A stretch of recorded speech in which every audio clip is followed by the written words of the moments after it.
আগরতলার রবীন্দ্র কাননে কবিগুরু রবীন্দ্রনাথ ঠাকুরের ১৬৫তম জন্মজয়ন্তীতে শ্রদ্ধার্ঘ্য নিবেদন মন্ত্রী শান্তনা চাকমার।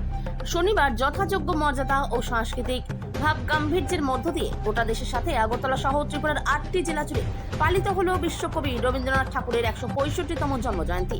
ত্রিপুরা সরকারের তথ্য ও সংস্কৃতি দপ্তরের উদ্যোগে শনিবার সকালে আগরতলা রবীন্দ্র কানন প্রাঙ্গণে এক বর্ণাঢ্য অনুষ্ঠানের আয়োজন করা হয়। এদিন অনুষ্ঠানের শুরুতে কবিগুরু রবীন্দ্রনাথ ঠাকুরের মূর্তিতে পুষ্পার্ঘ্য অর্পণ করে গভীর শ্রদ্ধা নিবেদন করেন ত্রিপুরার শিল্প ও বাণিজ্য মন্ত্রী শান্তনা চাকমা। ত্রিপুরা থেকে বিক্রম কর্মকারের রিপোর্ট, বিগ নিউজ বাংলা। বিভিন্ন ক্ষেত্রে হোক সঙ্গীতের ক্ষেত্রে, হোক সাহিত্যের ক্ষেত্রে, হোক উনি বিভিন্ন নাটক থেকে শুরু করে গল্প থেকে শুরু করে সমস্ত দিক দিয়ে কিন্তু উনি পারদর্শী। তার পাশাপাশি উনি দেশপ্রেমও কিন্তু উনার ভূমিকা কিন্তু অপরিসীম। আপনারা যদি লক্ষ্য করেন যে বঙ্গভঙ্গের যে আন্দোলন, সেই সময় ১৯০৫ খ্রিস্টাব্দে যে বঙ্গভঙ্গ আন্দোলন হয়েছিল, সেই সময়ও যে জাতীয় ঐক্য এবং সংহতিকে রক্ষার উদ্দেশ্যে তখনকার সময়ে যে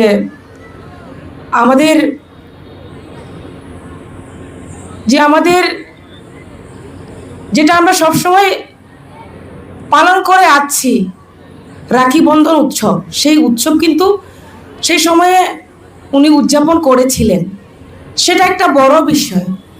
পাশাপাশি যদি আমরা লক্ষ্য করি, উনি সর্বদাই যে আমাদের দেশকে কিভাবে এগিয়ে নিয়ে যাওয়া যায়, পাশাপাশি উনি বার্তা দিয়েছিলেন শান্তি এবং মানবতার বার্তা দিয়েছিলেন। কিভাবে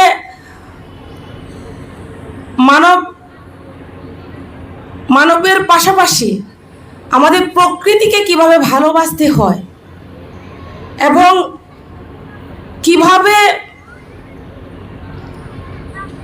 নিজের স্বাধীন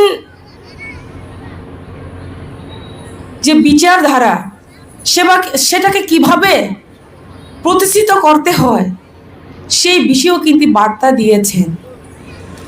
তো আমরা একজন ভারতীয় হিসেবে আমাদের যে ভারতীয় সংস্কৃতি রয়েছে, সেই সংস্কৃতিকে আমাদের মর্যাদা দেওয়া এবং আমাদের প্রতিটি ভারতবাসীকে এবং অভিভাবকরা যারা আজকে এখানে উপস্থিত হয়েছেন, আমাদের কর্তব্য এবং দায়িত্বর মধ্যে পড়ে যে আমাদের ছেলে মেয়েদের সেই বিষয়ে জানা, অবগত করানো।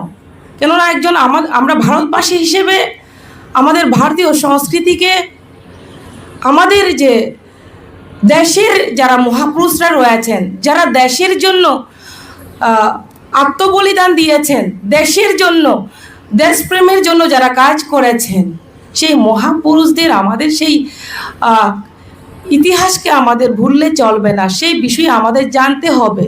তো তার জন্য আমি আজকের এই দিনে আমি বলবো যে আমাদের প্রত্যেকটা আমাদের যারা দেশপ্রেমে শহীদ হয়েছেন, পাশাপাশি যারা দেশের জন্য কাজ করে গেছেন, তাদের ব্যক্তিত্বকে আমাদের মনে রেখে আমাদের যেহেতু আজকে আমাদের রবীন্দ্র জন্মজয়ন্তী, উনার যে আদর্শ, সেই আদর্শকে আমাদের স্মরণ করে আমাদের সেই আদর্শে অনুপ্রাণিত হয়ে আমাদের প্রত্যেকের এগিয়ে যাওয়া দরকার।